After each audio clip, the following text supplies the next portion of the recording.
கீதா லேட்டாக வந்ததை பாஸுக்கு போட்டு கொடுத்துட்டு குவார்டர் கரெக்ட் பண்ண வேண்டியதான். Vijay, do you know Shakespeare? எத்தனை ட்ராமா எழுதியிருக்கான்னு தெரியுமா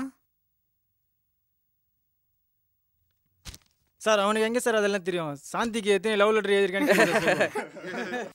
today I am going to take Shakespeare story.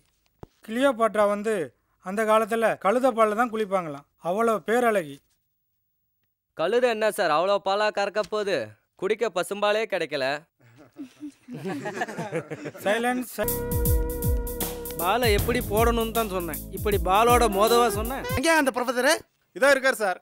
யோ, எங்கள் ஆஃபீஸ் ஸ்டாஃப் எல்லாம் சைட் அடிச்சிருக்கிற நீ. மிஸ்டர், யார்கிட்ட வந்து என்ன பேசுறீங்க? நான் மட்டும் பேசிட்டு இருக்கிறேன், நீ ராங்கா பேசிட்டு இருக்கிற.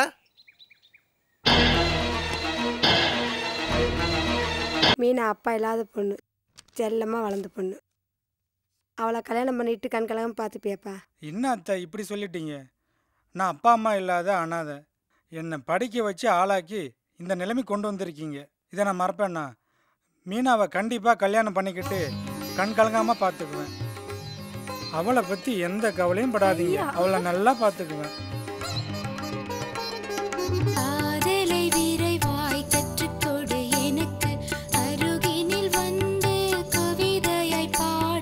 கூட நிறைய காய்கறி வாங்குறது அது உங்க ஒப்பங்காலத்தில். இங்க பாரு, இதெல்லாம் தங்கம்மா கிலோ கணக்கில் அழிக்கிட்டு வர்றதுக்கு காய்கறியா காய்கறி தெரியுமில்ல? இக்கடை சூடு. இங்க பாரு, நீ கொடுக்குற காசுக்கு இந்த காய்கறியை இதில் எடை போட்டு கொடுக்க முடியும். Mister Suresh, if you don't mind, நீங்கள் ரொம்ப ஹேண்ட்ஸமாக இருக்கீங்க. Why don't you marry me? No no, I am sorry Geetha. நான் அந்த மாதிரி எண்ணத்தோட பழகலை. தப்பாக எண்ணம் இருந்தால் மாற்றிக்கோங்க.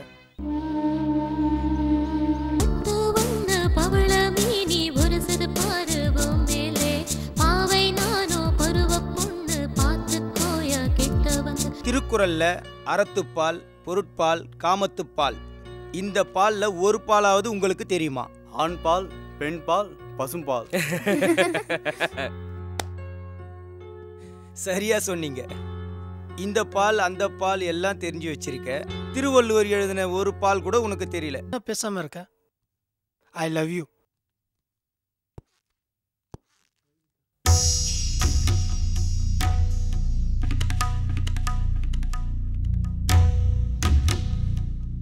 இந்த ட்ரெஸ்ஸில் சூப்பராக இருக்கிற. I love you.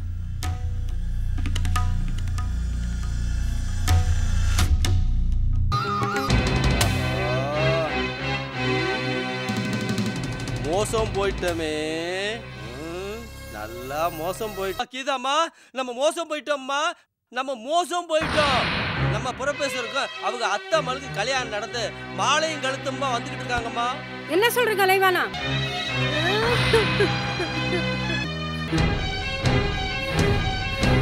தாயே, என் தாலிக்கு ஒன்றும் ஆகக்கூடாது. என் புருஷனை எப்படியாவது காப்பாத்துமா.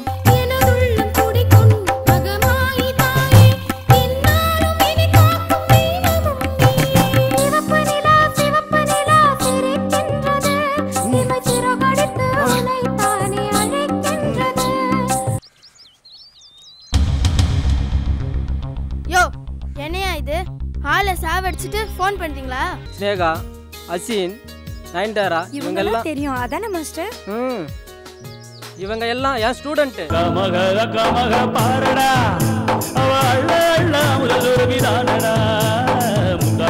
முக்காவோட போட்டுட்டு என்ன முழுதாக அள்ளிக்கத்தான் பாக்குறா. இந்த கோலத்தை பார்க்கணும், இவ்வளோ தூரத்துல வந்திருக்கிறேன். இது ஒரு விதமான மன அழுத்தத்தில் வந்திருக்கு. இது ஒரு வித டிப்ரெஷன் ஃபார்ம் ஆயிருக்கு. ரொம்ப நன்றி. போயிட்டு வரேன். கஞ்ச ஒரு குவார்டர் கூட இது தேராது போல.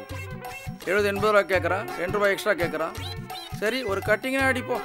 இரு தரப்பு வக்கீலின் வாதப்படியும் டாக்டரின் ரிப்போர்ட் படியும் கீதா இந்த கொலையை செய்யவில்லை என்று தீர்மானித்துள்ளது.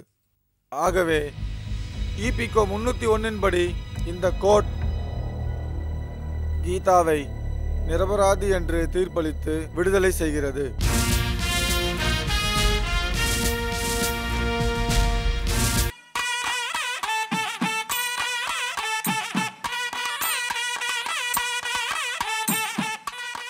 Geetha 1 minute. I am very sorry. இதெல்லாம் என்னால் தான் நடந்தது. அடுத்த ஜென்மன்னு ஒன்று இருந்தால் ஹஸ்பண்ட் ஒய்ஃபாக வாழலாம். மாமா கீதா ஃப்ளைட்டுக்கு டைம் ஆயிடுச்சு வாமா.